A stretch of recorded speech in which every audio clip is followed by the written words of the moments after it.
بسم اللہ الرحمن الرحیم۔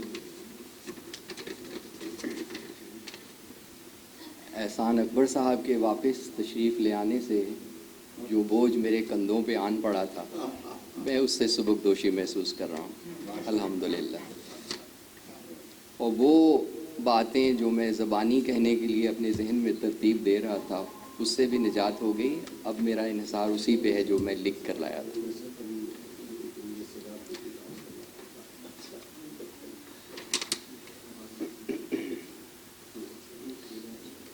اس حقیقت سے انکار نہیں کہ نسیم سحر اپنے وراثتی پس منظر کے ساتھ ادبی خدمات اور ان کے تحفظ میں پیش رہنے کے اعتبار سے عزت و احترام کا مستحق ہے۔ وہ بیک وقت متعدد ادبی اصناف میں سرگرم عمل نظر آتا ہے۔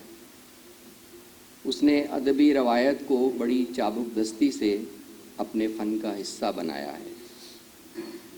اس کا اسلوب دلکش ہی نہیں، جاذب نظر بھی ہے، جس میں اس کی قوت متخیلہ اور احساس و جذبات کی بہترین ترجمانی موجود ہے۔ اس کے موضوعات میں تنوع اور رنگا رنگی ہے۔ وہ بے سر و پا اور ہوائی باتوں کا قائل نہیں۔ یہی وجہ ہے کہ اس کی تحریروں میں صداقت اور اصلیت بدرجہ اتم موجود ہے۔ روانی اور بہاؤ کے ساتھ اس کی تصانیف اپنے عہد کے حالات، مزاج و کیفیات اور سماجی رشتوں پر روشنی ڈالتی ہیں۔ وہ معمولی چیزوں کی تفصیلات اس طرح بیان کرتا ہے کہ ان کی تصویر آنکھوں میں گھوم جاتی ہے۔ یہ ساری خوبیاں اسے یوں ہی میسر نہیں آ گئیں۔ ان کے حصول میں اس کی دہائیوں کی محنت، لگن اور مسلسل کوشش کا دخل ہے۔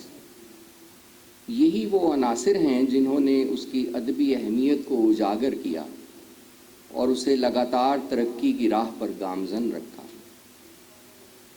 قیام پاکستان کے بعد حمد و نعت اور سلام کی اصناف کو جو فروغ حاصل ہوا، وہ اپنی مثال آپ ہے۔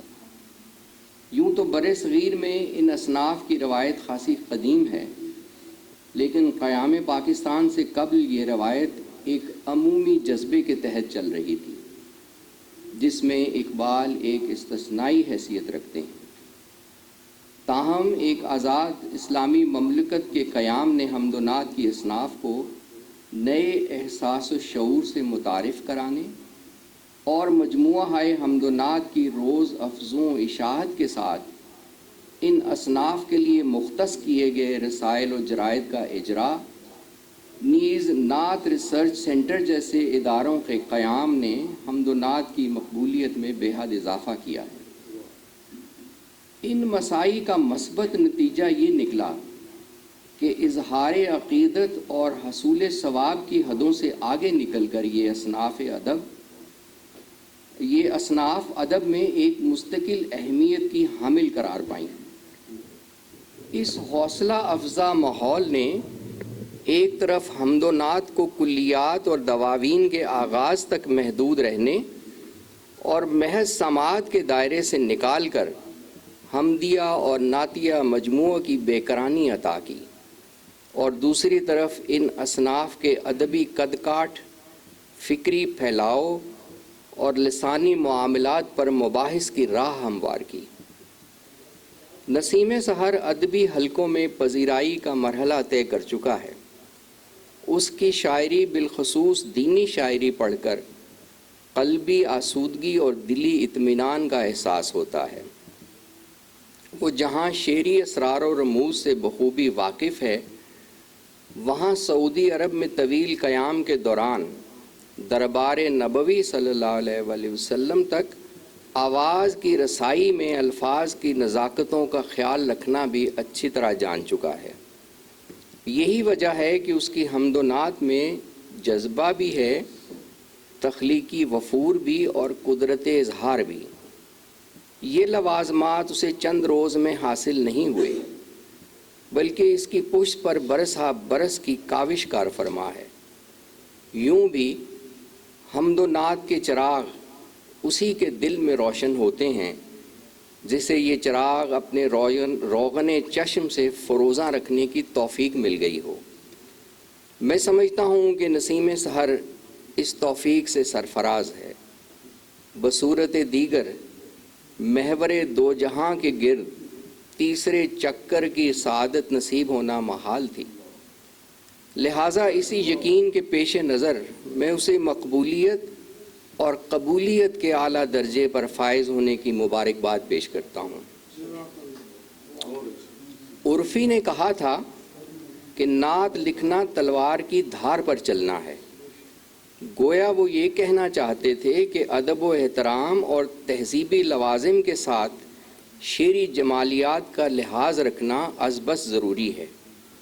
سرکار دو عالم صلی اللہ علیہ وآلہ وسلم سے محبت ایک لازمی عنصر ہوتے ہوئے بھی نعت نگار کے لیے اس عظیم ذات کی تفہیم کے بغیر نعت کا حق ادا نہیں ہوتا۔ کہنے کا مطلب یہ ہے کہ عمومی شاعری والے تصورات نعت میں کسی طرح زیبا نہیں۔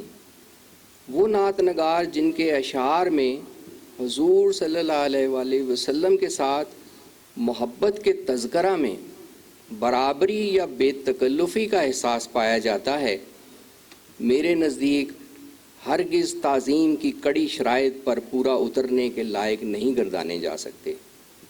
میں نے یہ محسوس کیا ہے اور میرے دیگر رفقا کی آراء سے بھی آپ نے اندازہ لگا لیا ہوگا کہ نسیم سحر نے حفظ مراتب کا پورا خیال رکھا ہے۔ وہ جہاں اپنے جمال فن کا مظاہرہ کرتا ہے وہاں اپنے تخلیقی شعور سے بھی بھرپور کام لیتا ہے۔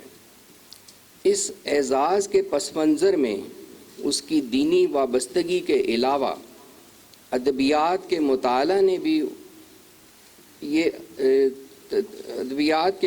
نے بھی اساسی کردار ادا کیا ہے۔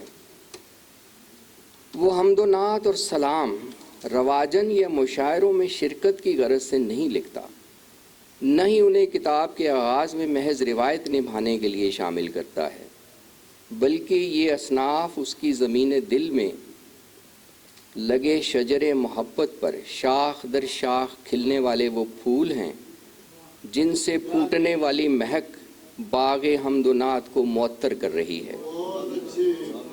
اس نے اپنی خارجی ریاضت اور باطنی عقیدت کی باہمی آمیخت سے والہانہ جذبے اور سرشاری کی منزلیں بڑے سلیقے سے طے کی ہیں۔ مجھے یقین ہے کہ اس کی یہ متاع خلوص نہ صرف زمانہ حاضر میں بلکہ آنے والے وقتوں میں بھی ایک گراں قدر تصنیف سمجھی جائے گی، یعنی بزبان شاعر میرے قلم سے رواں ہوگا نعت کا چشمہ، یہ لاشعور بتاتا تھا ابتدا سے مجھے۔ میں دعا گو ہوں کہ نسیم سحر کے قلم سے جاری ہونے والا یہ چشمہ بے کراں سمندر ہو جائے۔